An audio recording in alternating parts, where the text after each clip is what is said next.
The checklist on my knee panel glowed green in the dim cockpit light.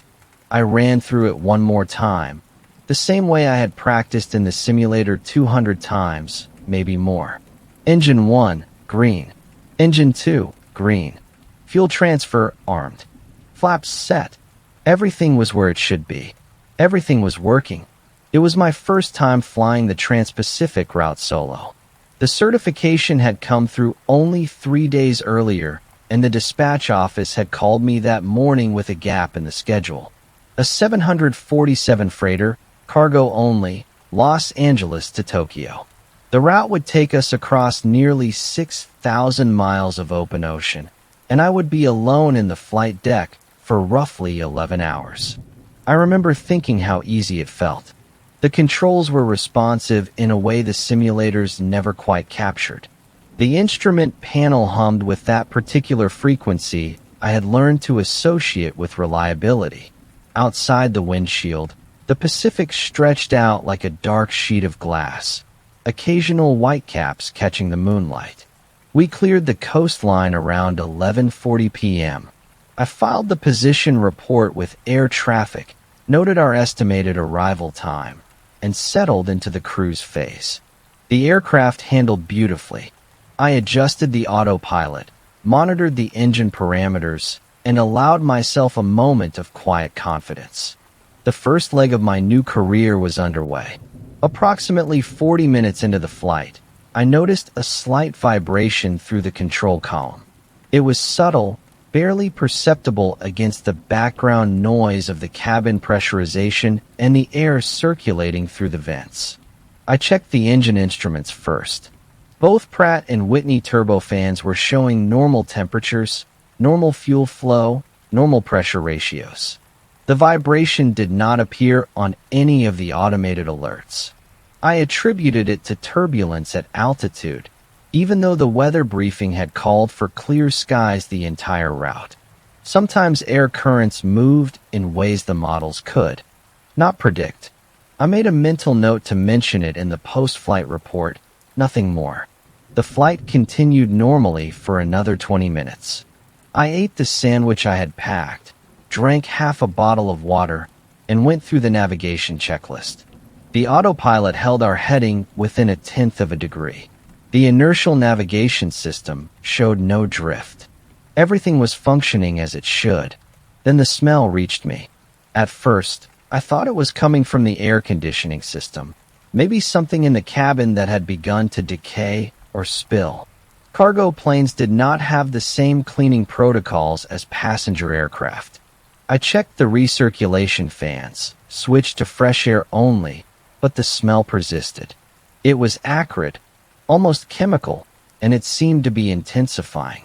I reached for the oxygen mask out of habit, a reflex from training, and that was when I noticed the Engine 1 instrument panel had changed. The oil pressure readout had dropped 4 pounds per square inch. It was still within the acceptable range, but the downward trend was there, visible in the way the needle had shifted since my last observation. I made a verbal note into the cockpit voice recorder, stating the time, the observation, and my intention to monitor the situation. Training kicked in. I began running through the abnormal procedures in my mind, matching the symptoms against the checklists I had memorized. Oil pressure loss could indicate a leak, a failing pump, or a variety of other issues. It did not necessarily mean the engine was about to fail. The vibration had gotten worse. It was no longer a subtle shudder, but a rhythmic pulsing that transmitted through the yoke and into my arms. I could feel it in my jaw when I clenched my teeth. The aircraft shuddered as if something inside the number 1 engine was beginning to come apart. I contacted air traffic control on the Golfing frequency, declared an emergency, and requested a diversion to the nearest suitable airport. The controller's voice came back calm, professional, guiding me toward an emergency landing at a small airfield on a volcanic island roughly 90 miles off our course. The runway was short, but it was something. Looking at the engine instruments again, I saw that the oil pressure had dropped another 6 pounds. Temperature readings were climbing. The fuel flow to engine 1 had become erratic, spiking and then settling at a higher than normal rate. I went through the engine failure procedure. I secured the affected engine, shutting off the fuel feed and activating the fire suppression system as a precaution. The vibration stopped the moment the turbine stopped spinning. In the sudden silence, I could hear my own breathing, could feel my heartbeat in my temples. For about 30 seconds, everything was quiet. The aircraft responded to the reduced thrust by losing altitude slowly, gracefully, the way a large bird might glide. I had the situation under control. One engine out on a 4-engine aircraft was a serious matter, but not an immediate catastrophe. We could maintain altitude on the remaining 3 engines, though our range would be reduced. It was at that moment, in the silence after the engine had stopped, that I heard the sound. It came from below the flight deck, from the cargo hold. A rhythmic thumping, heavy and deliberate. The cargo was supposed to be pallets of electronic equipment, shrink-wrapped and secured. There should have been no movement, no shifting, certainly nothing capable of producing that kind of impact. I checked the cargo hold temperature gauge. It read normal. I checked the pressure differential between the cabin and the hold. Also normal. The thumping continued, steady and unwavering, as if something was trying to create a pattern, trying to be heard. I dismissed it as thermal expansion, the aircraft cooling and contracting at altitude, metal components adjusting to the temperature shift. It was a reasonable explanation. I had heard similar sounds on previous flights. What I had not heard was the particular quality of this sound, the weight of it, the sense of intention behind it. The flight plan had to be revised. I calculated our fuel burn with 3 engines operating at cruise thrust and determined we would not make Tokyo. We would not make the volcanic island either, not at our current altitude and rate of descent. I began scanning the navigational display for alternative options, any runway within range. The thumping in the cargo hold continued. I could feel it through the floor of the flight deck now, a barely perceptible vibration in the rudder pedals. Whatever was making that sound, it was close. It was directly beneath me. Air traffic control came back on the radio, offering coordinates for a Coast Guard rescue vessel positioned in the Pacific. They had tracked our transponder, understood we were experiencing engine failure, and were preparing for a potential water landing. The vessel was equipped with a helicopter and medical supplies. They asked me to confirm my position and the nature of my emergency. I gave them the update. Engine 1 had failed. We were descending. We had 3 operational engines, but insufficient fuel to reach any airfield. A water landing was a viable option, though the sea state would determine our survival odds. I did not mention the thumping in the cargo hold. It seemed irrelevant to the immediate situation. What happened next changed everything. The cockpit door opened. I had locked it before takeoff, a standard procedure when flying alone. I could see the deadbolt from my seat, could confirm its position in my peripheral vision. It was still engaged. Yet the door swung inward, moving slowly on its hinges, revealing the narrow corridor that led to the main cabin. The overhead light in that corridor was not functioning. The aircraft had been dark throughout my flight, lit only by the instrument panels and the dim glow of the navigation displays. Now, in the open doorway, I could see shadows moving. Not one shadow, but several, shifting in the darkness beyond the flight deck. I reached for the public address system, intending to announce my presence, to warn whoever was in the cabin that the aircraft was experiencing an emergency. My hand stopped inches from the intercom button. The logic of it struck me all at once. There should not have been anyone in that cabin. This was a cargo flight. I had personally verified the load manifest before departure. The aircraft was empty except for the freight pallets secured in the hold. The shadows in the corridor coalesced. They took on weight and form. I could see shoulders, heads, the general silhouette of human bodies. There were 4 of them, maybe 5, standing just beyond the doorway, their faces invisible in the darkness. I did not move. I did not speak. The aircraft continued its slow descent, and the instruments continued their calculations, indifferent to what was happening in the flight deck. The engines hummed. The wind rushed past the fuselage. Everything was operating normally except for the impossible presence standing in the corridor behind me. One of the figures stepped forward. I could see its hand reaching for the doorframe, fingers wrapping around the plastic trim. The nails were short, clean, practical, the hand of someone who worked with them. The arm was bare, and I could see the skin, the slight hair, the texture of flesh. Real. Solid. There was nothing supernatural about what I was seeing. This was a person, flesh and blood, standing in my aircraft. I turned around fully in my seat, facing the open doorway. My training told me to be calm, to assess, to respond proportionally. The figures in the corridor waited. They did not advance. They did not speak. They simply stood there, watching me with the patience of people who had been waiting a very long time. The cockpit voice recorder was still running. I knew this because the little red light on the panel blinked steadily, a feature I had checked before takeoff. Whatever I said next would be captured, preserved, analyzed by investigators if the aircraft came down in the water. I needed to provide a clear account of what was happening. I asked them who they were. My voice sounded strange to my own ears, too calm, too professional. The figures did not answer. One of them tilted its head slightly, a gesture that seemed almost curious. The angle was wrong, too far, as if the neck had been broken and reset without proper alignment. The descent continued. I had perhaps 15 minutes before we would be forced to ditch. The Coast Guard vessel was still over an hour away by helicopter. The remaining engines were burning fuel at a steady rate, and I calculated that I had maybe 20 minutes of flight time before they too would be running on empty. The figures in the corridor began to move. Not toward me, but past me, into the flight deck. They squeezed through the doorway, their bodies filling the small space, and I could smell them now. The same acrid smell that had filled the cockpit before the engine failure.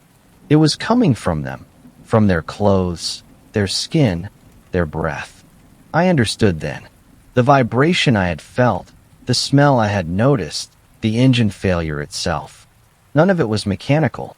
The aircraft had not been empty when I took off. It had been full of people, hidden in the cargo hold, sealed in darkness, waiting for the right moment. The freight pallets had been arranged to conceal them, to muffle their movements, to transport them across the ocean without detection. They had waited until we were over open water.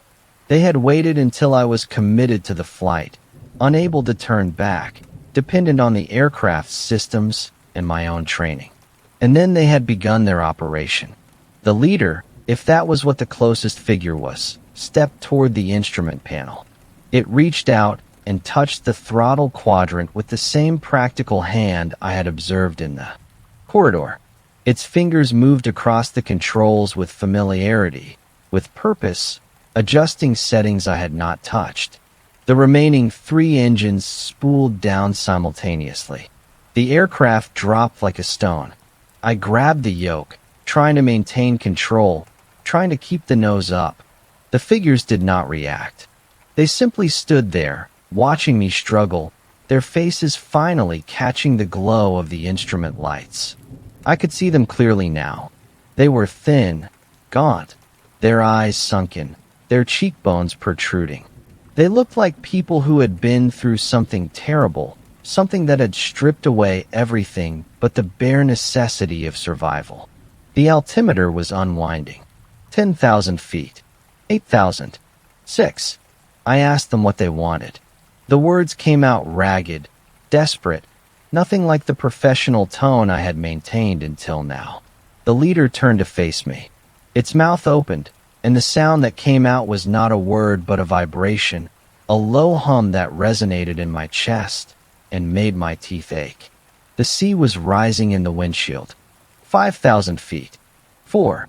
They had not hijacked my aircraft to rob it or to use it as a weapon.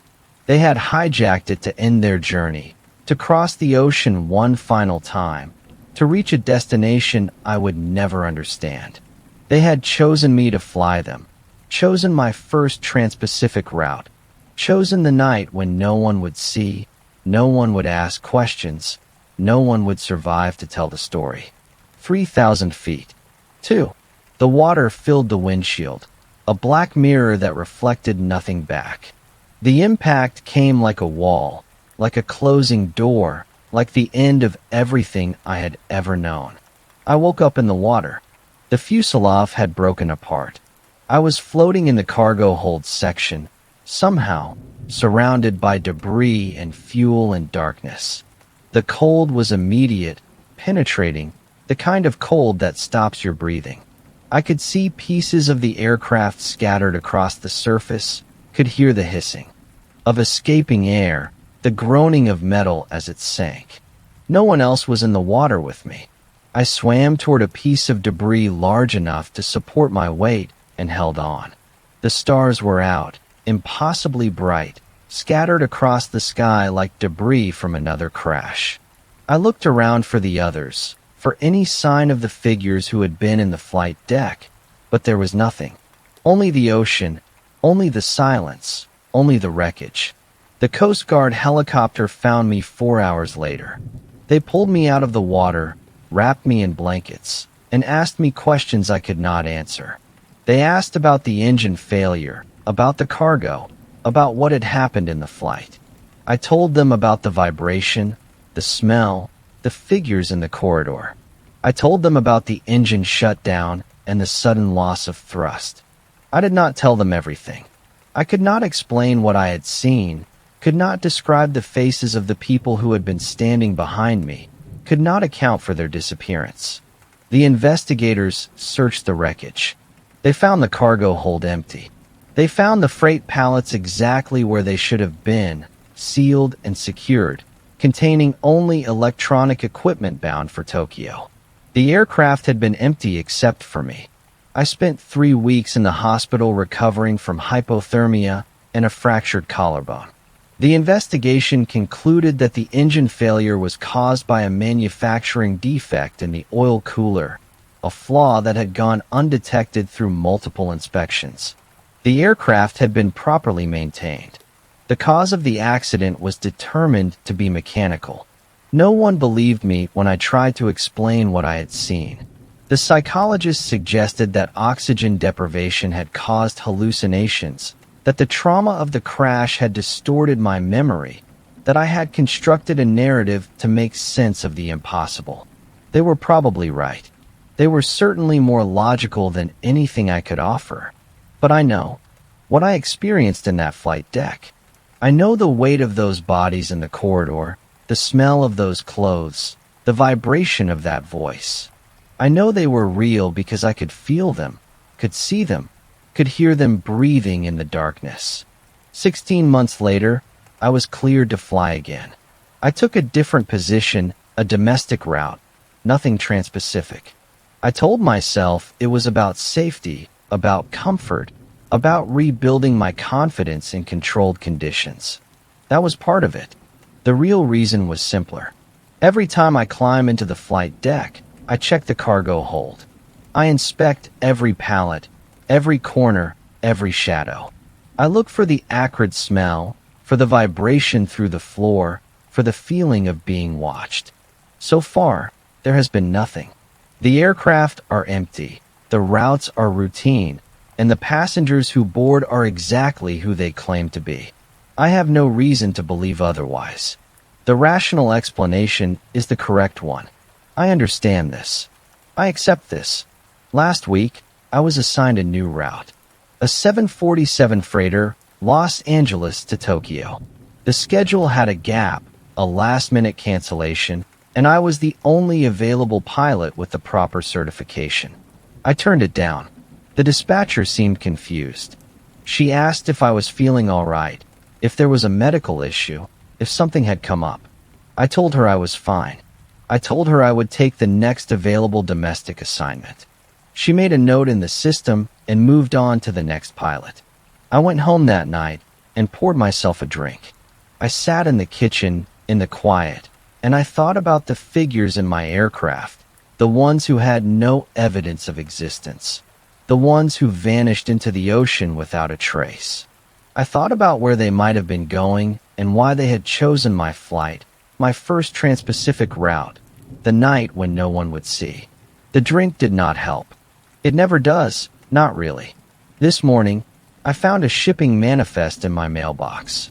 It was addressed to me, with no return address, no postmark, no indication of where it had come from.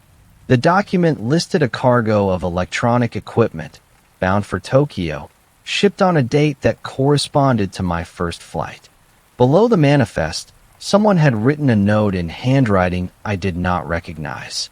The message was short, simple, and it has stayed with me every moment since I read it.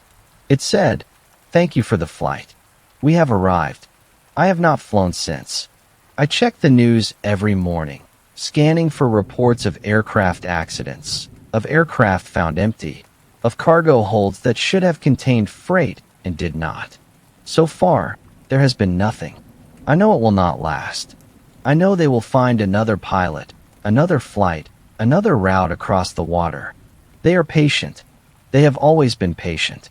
And when they do, I hope whoever is in the flight deck understands what is happening, understands that the journey is not theirs to complete, that the destination is not a place but a state of being, not a city but an ending. The water is cold this time of year. I can feel it already.